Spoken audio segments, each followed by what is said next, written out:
Welcome back to another episode of the Switch Pivot or Quit podcast. I am your host, Ayana Angel, and this is the space where we talk about change, where we talk about what's next, where we get into the lifestyle elements, the professional elements, the personal elements that help us to make the decisions about what's next. This is all about the Switch Pivot or Quit. And Switch Pivot or Quit to me just means change. Today, we're going to be speaking with Dominique Brielle Fluker, aka Dominique B. Fluker.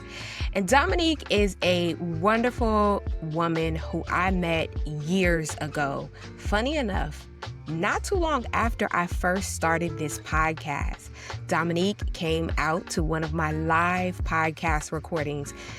This was in 2018, I think, before people were even doing live podcast recordings, or they weren't as popular as they are now.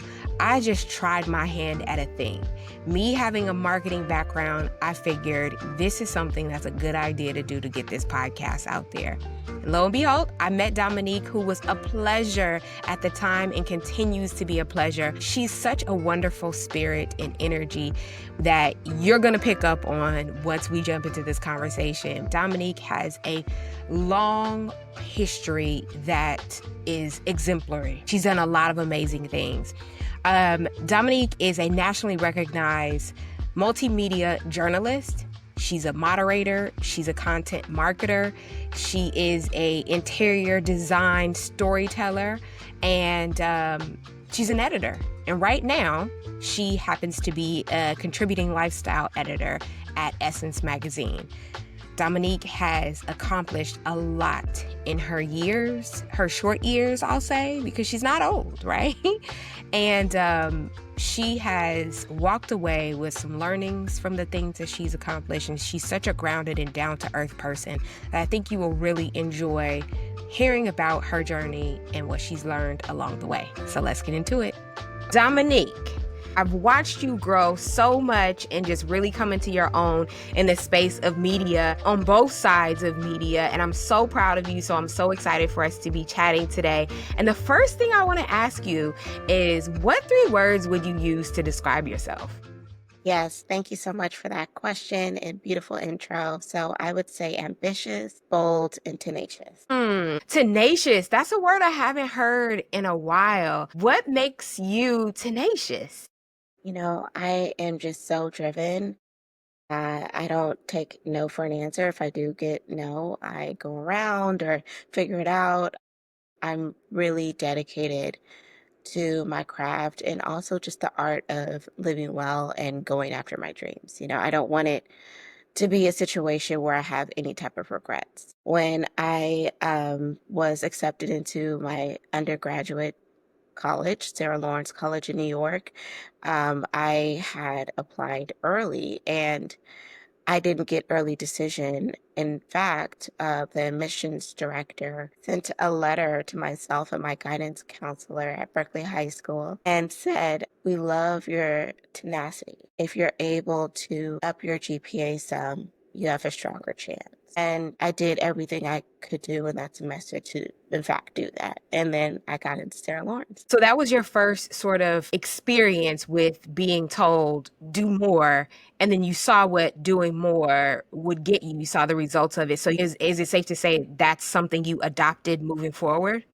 Definitely. I do think it was a test. Am I going to step up to the plate or cower or feel intimidated or feel like I couldn't do something? And I think ever since I was young, I was like, I'm going to do it. I'm going to Yeah. do well. So, yeah, that was one of the tests. And I've had many tests in my life and in my career that kind of brought me to that point. Are you going to step back or are you going to step up?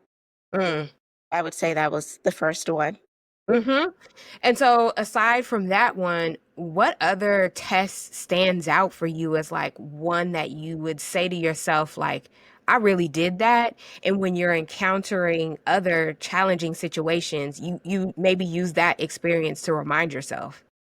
Yeah, I think the tests throughout my young adult life and full adult life now has really solidified my confidence. And I can easily tell you another one. When I was a junior at Sarah Lawrence College, I did a study abroad program in Florence, Italy, and I was studying art history back then. I was studying anthropology and Italian language. And then I decided to go to Spelman College to finish out that year. So Mm, I did a domestic exchange program. And that's when I really kind of started into marketing and interning. So shout out to Spelman always. But my during that time, my father passed away. He was mm, murdered in Oakland.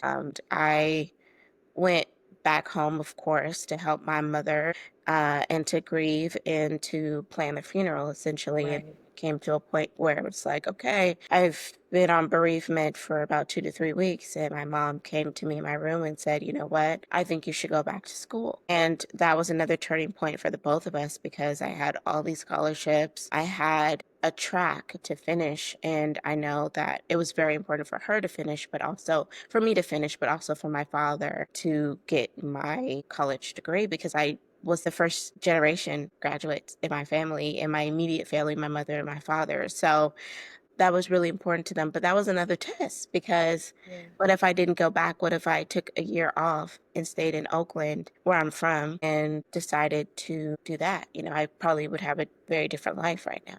Speaking of life, how would you describe your current lifestyle? Fabulous. Okay. I love it. Yeah. I pay the cost. Okay. Yeah. So Yeah. I would say fabulous and also just really inspiring to myself. If other people are inspired by it, I'm really happy about that. But I had to make this life, I had to pick up myself so many different times with my father, of course. And then my mother recently passed in 2023 in October. So if I had to pick myself up time and time again, I'm like, you know what? If I gotta pick myself up again, it's gonna be very fabulous. We're gonna blow this life out, okay? Like, we are gonna experience all that we can. We're gonna do all that we can. We are gonna live life to the fullest. And it might not be exactly the way that I need it right now, but it's sure as heck on that full trajectory where I need it to be. So we're just gonna keep trucking. Hmm. You've accomplished so much, but you've also overcome so much. Thank you for sharing the stories of your father passing and how that impacted you and being able to move forward, and your mother as well, because I know that those are two central figures in our lives, right? And Mhm. you're standing in a place now where you're standing on your own in a different type of way. And there's something to be said for that. Can you think back to those times where things were difficult and you were deciding, like, I have to maybe make this shift into being my most fabulous version of myself because life is short? Was there anything that was inspiring you around that time, or like kind of like what was pushing you forward? Yes, that's such a great question because I'm thinking back to 23-year-old Dominique, where I legally had to be my mother's caretaker. And, I'm not going to go into why, but I had to. And then I think that's when I really started being an adult. I was just starting out into agency. So, for those who are not familiar with what agencies are, it's PR agencies, but I was a digital copywriter for a lot of high profiled accounts. So Title, Air New Zealand, Microsoft Pulse, those type of accounts. And it was a lot of pressure. And I was the only Black woman in the office and the only Black digital copywriter on the West Coast. Mm. Plus, I had a lot of responsibilities back home. And so I felt like in order to make sure that my mom and myself was taken care of, I worked extremely hard. And I also wanted to make sure that I had my own place to retreat, which was my own apartment. 2023, 24, that time frame, moved out and really began to take care of myself and my mother from my own salaries. Mm. Yeah, that just made me go hard. But another thing that I really want to call out is I had to kind of create my own world outside of that grind. And that's when the Work Dominique blog came to life. And that blog saved my life in so many different ways. It was a way for me to write out what I was going through, of course, the ups and downs of me coming into myself as a young lady and business. And as you know, agencies are tough, especially if you're the only Black one, especially if you're a woman. And so, anyway, the blog was just a place where I can get out my feelings, talk about my adventures, talk about dating, all of that type of lifestyle stuff. And it's crazy that I'm fully doing that today because it started with the blog. And then also, the blog introduced me to branding myself, having a brand that's tangible and that can be respected and noted. And then the third type of wave of the blog too was leveraging that blog because I was connected in the agency world and when I was living in the Bay Area, my friends worked at high profile tech companies. I would interview them for my blog. It was the thing. And it got pretty popular. And I, one night after the agency, girl, I was tired, I was Mhm. working super long hours. And I think it was after a title launch or something like that. And I was hungry. I wasn't going to be able to cook that night by the time I got home from San Francisco to Oakland. And one of my associates had invited me to, back then, Forbes had these events at the Forbes HQ in San Francisco. And so I was like, ooh, I look cute. Thank God I wore some heels. Let me saunter over there and at least get a slice of pizza and Prosecco. That's what they were offering that night. And see if I can do some casual networking. Lo and behold, I meet my editor for many years at Forbes, and she has not moved on, but she was wonderful and a blessing to my life. And she said, you know what? You have such a great personality. I bet you know so many different people. Do you write? We're looking for more writers. Yes. Yes, I do write, actually. They do. But I was just cringing at how bold I was. Like, yes, I have a blog. And, it's like, girl, you have a blog. You don't have anything really published on a reputable site, but you are pushing this blog. I admire my old self for that because you cannot tell her anything. And so I had a blog. I pitched three people that I knew, and who was more of like a mentor for me at the agency at the time that I was at. And she was very C-suite. And that first article that I wrote about her, it was a Q&A, it went viral. It went viral on the site in general. And then that's when I started to get some momentum. And then I later got promoted to senior contributor and asked to speak at Forbes HQ. So that was all due to working hard, strategic branding, networking, and having the gall to Yeah. go for it. And Yeah. Yeah. that is still working for me today. Yeah, and also a bit of creating opportunities for yourself, not knowing where it might take you, but the blog was you creating your own opportunities. So then by the time you were asked that question, do you write? Like you said, naively, you're like, yes, but you were writing, right? Maybe not in the way that she was asking, but technically you were writing and you had started to create your opportunities. So I love that. I love that.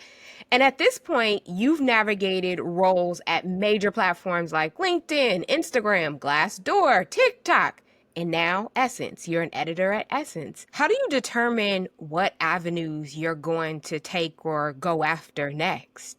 I think everything that I've done has been really core into the person of who I am. I have been writing about lifestyle for years before I became a lifestyle editor at Essence. I've been writing about living your best life, finding the travel spots. And, when people look at my Instagram, they're like, oh, yeah, this tracks. This is her trajectory. She's been doing this for a while. So I think whatever I'm really passionate about. And for me, that has always been lifestyle. It's always been the glitz and the glam of entertainment. I love to dress up. I love a good carpet moment. I love to interact with people. I would like to say that, aside from being in the business of the writing, I'm in the business of people. And that has carried me and inserted me into so many different paths and avenues like interior design, even though it might be a singular, and same thing with writing, it might be a singular practice. We're interacting with people all the time when it comes to interviews, when it comes to working with a person on how to decorate and remodel their home.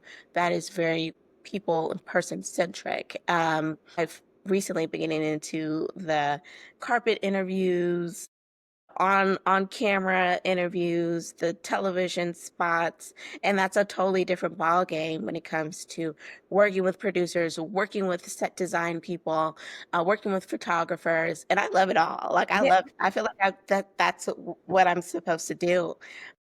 So, yeah, I would have to say that I've operated from being super creative, being lifestyle oriented in a way of always trying to better my life. And what does that look like? Whether it's a wellness hack, exclusive travel opportunity, and then also the interior design where we are beautifying people's homes, whether we're writing about it or we're actually in the field doing it. And so writing, you actually switched because when I met you, you were doing PR at the I yesteryears, right? You were at the agency. feel so long ago. And I know. But then at a certain point, you transitioned to being a journalist, right? I What went into that decision of, because you've obviously taken us through the journey of you starting your blog and writing there and writing for Forbes. What was the catalyst that made you sort of say, hey, I want to go back and get credentialed in this space as a writer, as a journalist? And what did you sort of do and consider as you went along that journey?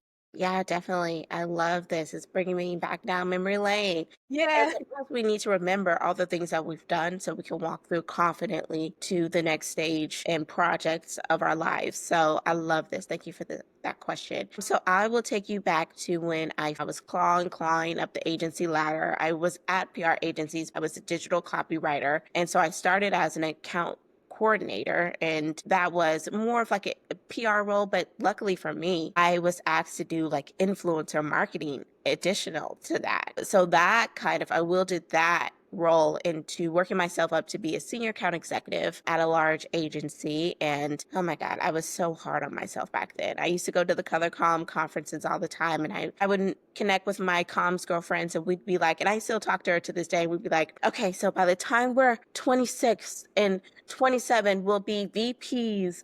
She's actually a VP because she stayed in that track. Okay, shout out to her. I love Andrea. But for me, I was like, okay, by the time I'm 27, I have to be an account supervisor. That's two notches below VP. And so, I went to Edelman and I was indeed an account supervisor at what, 27, which was insane. Think back. But we pushed ourselves very hard. So anyway, made it to account supervisor at Edelman. Was working on major accounts, and so I got burnt out there.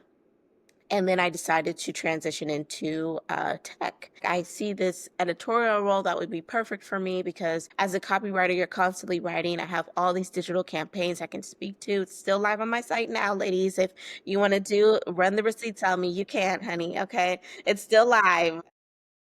But anyway, I was trying to leverage those clips and campaigns and trying to kind of find a connective tissue. Oh my God, I sound like such an agency person right now, to how it made sense for me to be in this editorial role. So interviewed with Amy Elisa Jackson. Mhm. She is amazing. She was editorial director at Glassdoor, and she hired me. She said, oh, you can instantly do this job. You write, you've been writing your blog. Oh, and I forgot to mention, I was still doing my column for Forbes on the side. So that helped in that job process too.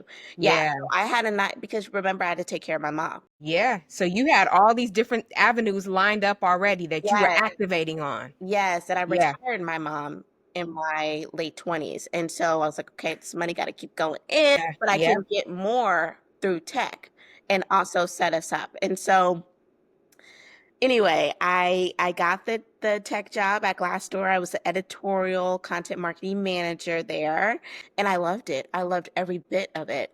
But I also didn't want to be stagnant. And so I'm like, okay, well, let's see how long I can do tech.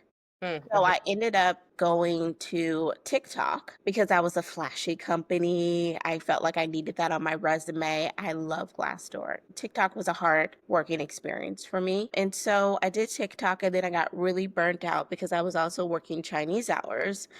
Um, so burnt out. And then I got Yeah. to the point where I was like, you know what? I was deeper into my journalism practice. Not only was I writing for Forbes, I was writing for Glamour, Travel and Leisure, Business Insider. I was really freelancing around. So I got a taste of that. And I was like, well, you're doing all this and you didn't go to J school.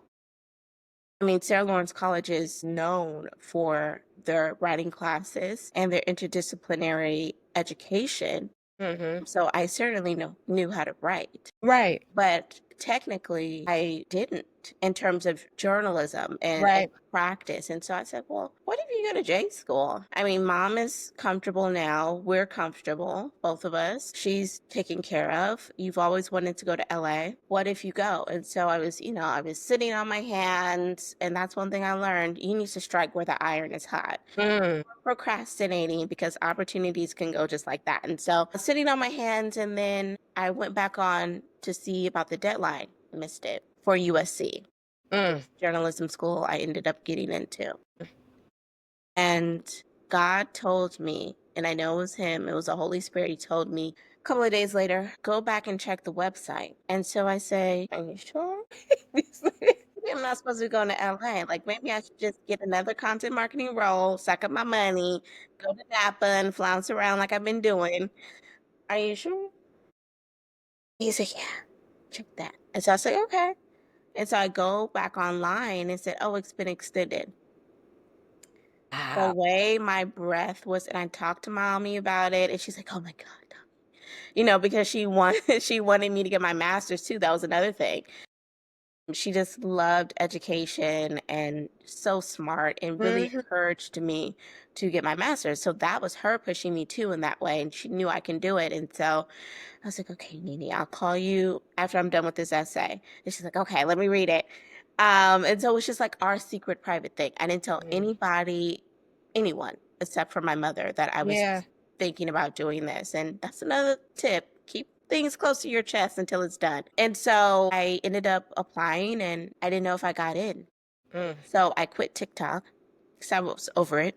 Mhm. And I was trying to stay in a place that just wasn't aligned for me anymore. And then I packed up all my stuff. My mom helped me pack, and I just drove down to LA. Did not know. I was gonna say, wait, did you know if you had got it? You Now, you were really on a wing and a prayer.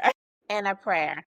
Yeah. I did not know if I got in, didn't even know. And I didn't have a job either, but I had some savings. And so I was like, well, I'm gonna do it because what is the worst that could happen? I signed the year lease. I didn't get into grad school. I need to come back home okay, well, shoot, you lived in LA for a year. You could at least say that. And so I get there, never forget it. Like March was when I got there. 2 months later, I got the acceptance letter.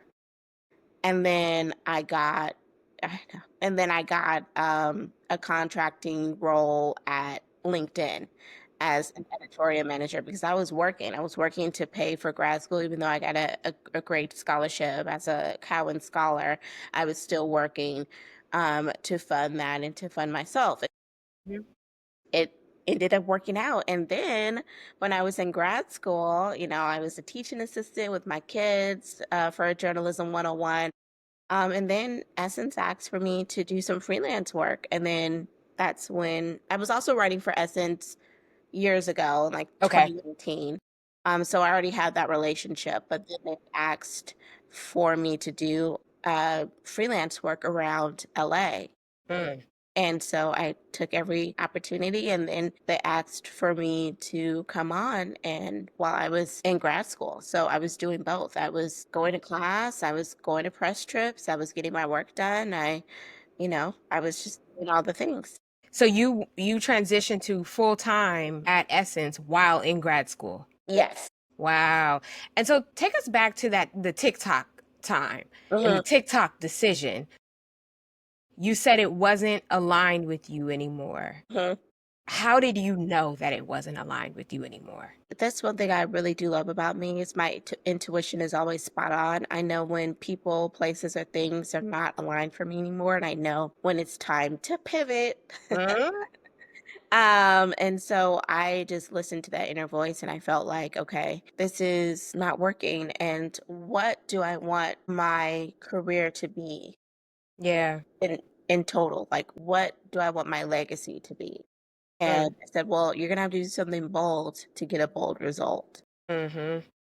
And that's what I did. Mm. So it sounds like I'm hearing you say that you looking internally first had everything to do with the decisions that you made that impacted things externally. Yeah. that in God, and I feel like God has been leading my path since I went to New York, since I said yes to that. I said yes to a bigger life. And Mhm. with that comes a lot of sacrifices and commitments and trust and faith. But I've always said yes to it. And Mm. that's what I feel like I'm living in right now in Los Angeles. Was there anything that you did or have done in the past to sort of really tap into the ability to trust your intuition? Mhm. Well, I'm a very spiritual person. And I think being so close to death at such a young age, I mean, I was 20 when my father was murdered, and then I was 31 when my mother passed away from glioblastoma. It's a fatal brain cancer. And I think you get real close to God in those moments. Yeah. And you also start to reevaluate your life pretty quickly. You're like, okay, Yeah. well, now listen, if this is not working for me, you know what's on the other side. Mhm. So you better start pivoting and living the type of life that you want now. Mm. And I just never wanted to have any type of regrets. Living the type of life that you want now, I think, is something that so many people desire, but it feels so far away for so many. And I think it's different reasons for different people, right? But if you had any words of encouragement that you would want to share with someone who feels like, I hear Dominique talking, but living this life that I do desire and I do feel like I deserve feels so far away, what would you share with them? I hate to sound morbid, but when you're laying, and I've seen it, when you're laying in the hospital bed and you're rethinking about everything you've done, do you want to have regrets? Mm. It's that simple for me. It's that simple. And it's uncomfortable, and I get it. And I have a lot of empathy. It's uncomfortable to switch and pivot and quit. Yeah. Right. It's uncomfortable to do that. You don't know what is coming next. But I'd rather do something that is fulfilling, I'm passionate about it, and I know that it's going to pay off than just sit on my hands and let life go by. Mm. I simply can't Hmm. do that. And you haven't been doing that. That's a word. You've now since been on red carpets and doing all these things like you said. You've been to events like the Oscars and the Golden Globes, and that makes me wonder, do you encounter situations where your knees get a little weak? Your stomach gets a little queasy and you're a little unsure or nervous or just like, what am I walking into? Oh, yeah. And I think in this business, and I had to check myself on this, these type of opportunities are like once in a lifetime opportunities. Uh, Yeah. don't get too jaded and don't take it for granted. I think when you're in the work, like we all are, a lot of my colleagues and myself, we're just like, okay, we got to get the next thing. You know, you're only as good as your next thing. However, I've had so many opportunities and moments. And that's another thing, girls. Listen to yourself, but also cherish those moments, bask in those moments. Yeah. But I've had so many moments like the Oscars where I'm like, wait, am I really at the Oscars? Am I? It's like a outer body experience. Did I really speak to this celebrity? I mean, when I interviewed Oprah for the world premiere of The Color Purple in 2023, I believe. What happened? Did I just interview? Was Oprah a couple inches from my face? Could I have touched her? Did Right. I touch her? Yes. Let's rewind that back. Yeah. So yeah, that, I just recently interviewed Shirley Ralph again. I've spoken to her so many times, but this was really special because it was her Walk of Fame ceremony. So seeing that like history being made and you're right there and you're in it, like you don't realize it in the moment, but when you look back, you're like, wait, these are historic things, not just Yeah. for myself, but for the culture. And for me to have a part in that is just such a huge honor. My first Essence Fest, moderating panels and, people coming up to us as editors, wanting us to sign magazines or noticing our byline. Like it's a different type of lifestyle, one that I'm so blessed to live and to have experience and experience it every day. Mm-hmm. But yeah, there's so many moments that I'm just gobsmacked. I don't show it, but when I get home in my apartment and take a bath and have a glass of wine, I'm like, wait a second. Did that actually happen? So yes, but I also really try, and I hope I come across as this, to remain humble. I think that is so important, and to be a person that people want to work with, Yeah. and just focusing on the work and not so much the bragging. I think people misconstrue posting your work as bragging. It's like, no, I'm posting so I can get more work. So people know what I'm doing.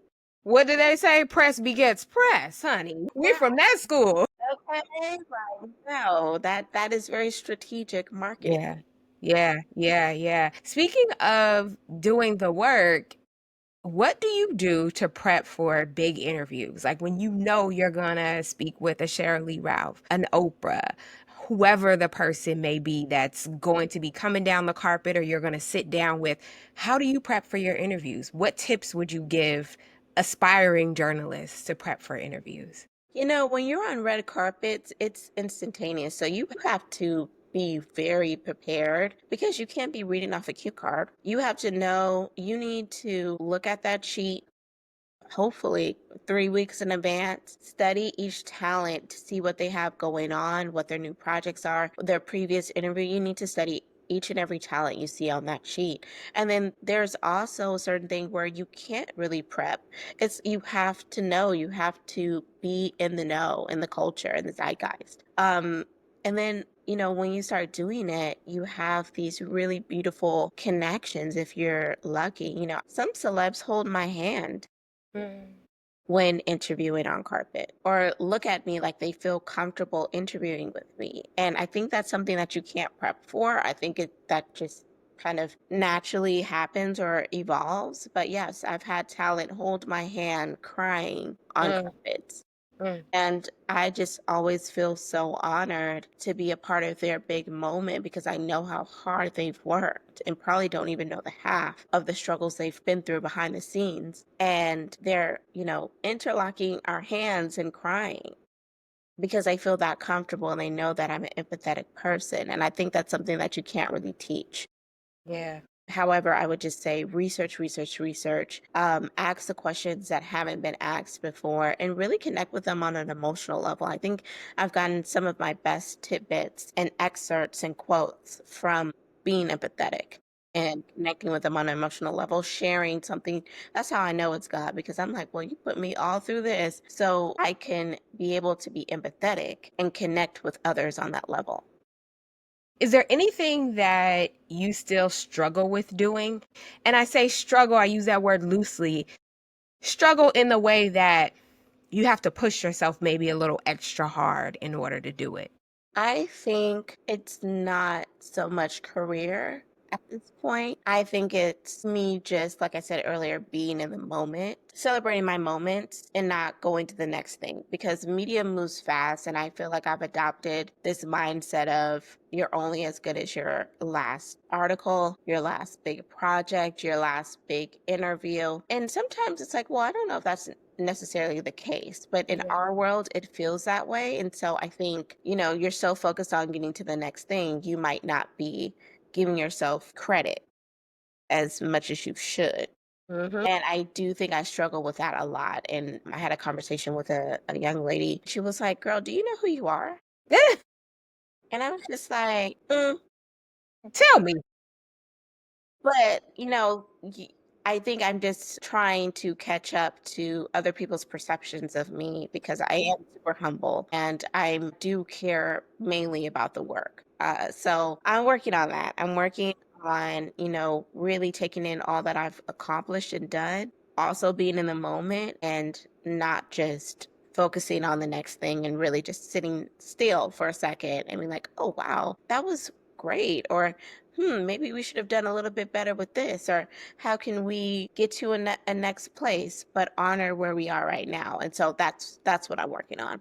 Yeah, I think that's something that a lot of us are working on because we're always striving for the next thing. That's that ambition element. And I think I have different feelings about it, right? Like there's my feelings are wavy about ambition, right? They're not straight. I would love to hear how you look at ambition now, because we know now from spending this much time with you and hearing your story, we know that ambition is in your DNA. It has been. So, how do you feel about it now? What does the word do for you? I'm a millennial and we grew up in the girl boss era. It was cool, it was sexy, it was like a risk, it was alluring to be a girl boss because I think that was one of the feminist ways where it was like, okay, wait. We had the first one in the 70s, but this one was a little bit different because we had full autonomy for our careers and also branding ourselves. I think that was a difference too. It's like, well, what do you mean? I'm a girl boss. I have my own blog. I have my own brand. Or you're selling your own clothes. It was a very empowering time. And so I think that growing up in that era, I just thought, okay, ambition is key. It's everything. It's going to get you to where you need to go. Now I'm like, okay, so it's just not hitting the way it used to hit. Like, did I miss something? Wait a second. So it's like, okay, well, now you successfully have done all these things, but how can we catch up the other aspect of your life? Yeah. How can you be more relational? And that is what I'm working on because, unfortunately for many people, I'm a Leo. I have two Leos. I know you were a Leo. Oh, yeah.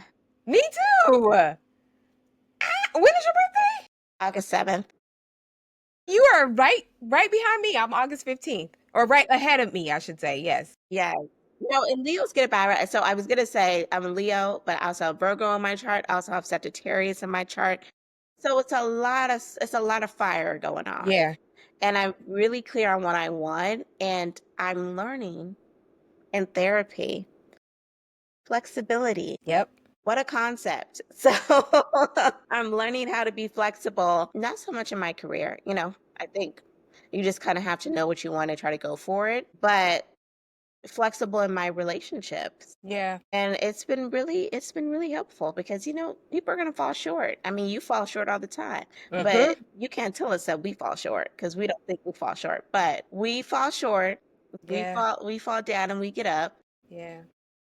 And other people do too. And other people are not as anal as me. Other people are not as driven as me. And that's okay. But I'm finding out that that's okay. So I think this has been a very eye-opening year so far in the best way. And I'm really looking forward to what is to come relationally for me. And of course, I've invested in hobbies. I Yeah. do love to do horseback riding. It's an expensive hobby, but when I'm Uh-huh. able to get out there, I love to do it. I find joy in connecting with people, but now I'm trying to deepen those relationships, Mm-hmm. Mm-hmm.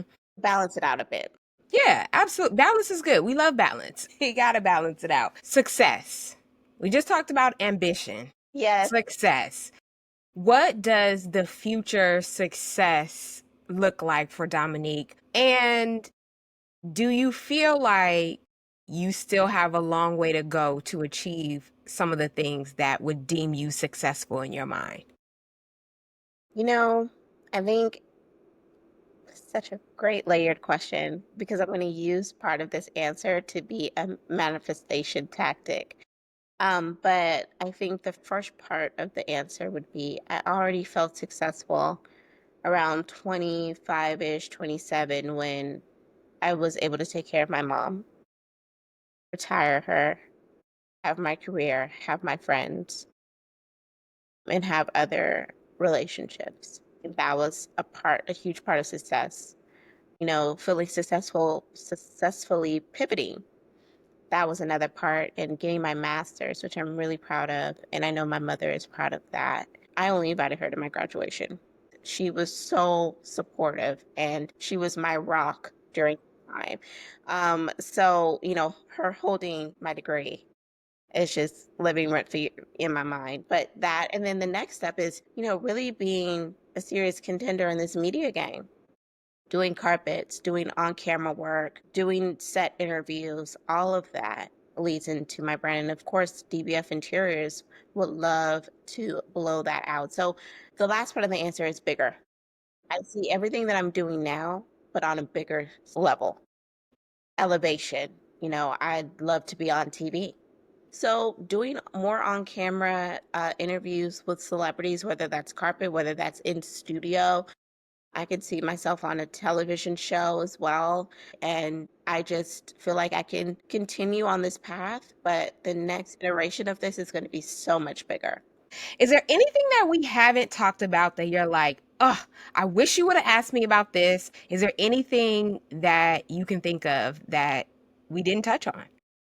Well, I want the girls to know that I work. Quote me. I work. Despite what it looks like, right? By the fanciful things you are blessed with being able to do, you Yes. do work. Yes, Yes. I work and I really go after these opportunities. I'm pitching too.